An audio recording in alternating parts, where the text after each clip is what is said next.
Mahaba-haba tong post na to, pero ika nga nila, bear with me. Andito ako ngayon sa parking ng Arete Ateneo. Tapos pagpasok ko, syempre dumaan ako sa college campus. Ang dami kong good memories.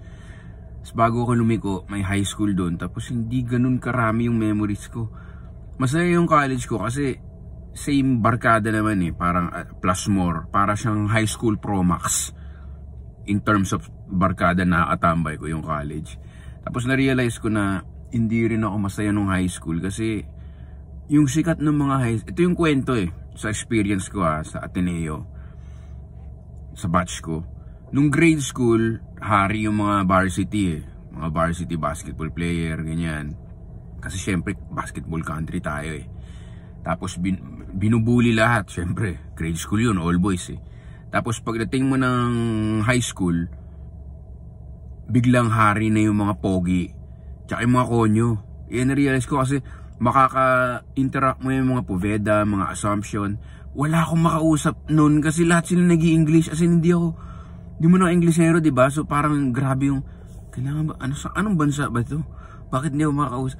Para iba yung, what's your hobbies? Iba yun yung sikat.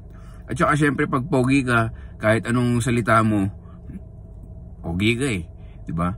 Ewan ko yung pagdating nung college, doon ka na nalaman na, unang beses ko mag-co-ed doon ka na nalaman na, okay, tama nga si Mrs. Manapat, nung grade 4, na pag lalaki ka, kasi speaking from experience ng lalaki, hindi naman importante yung mga good looks hindi ganun ka importante.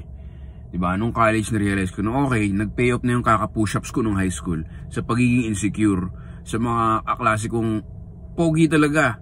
Ako nakakatawa lang ako no high school, nakakatawa ako sa mga babae, pero wala pa akong experience nung kasi all boys Loser ako nun Loser ako talaga nun.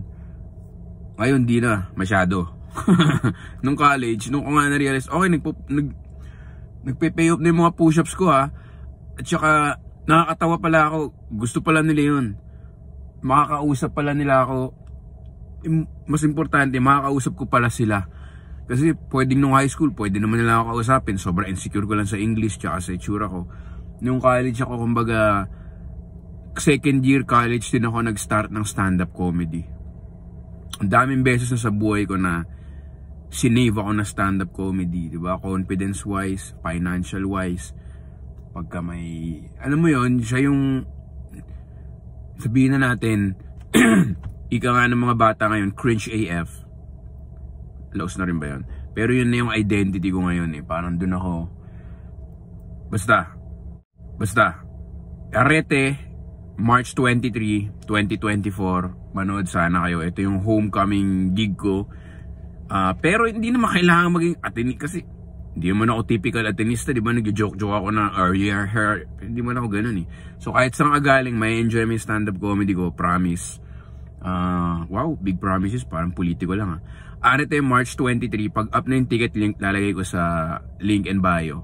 Excited ako dito. Sana magsama kayo ng mga kaibigan nyo, pamilya nyo, pero syempre R18.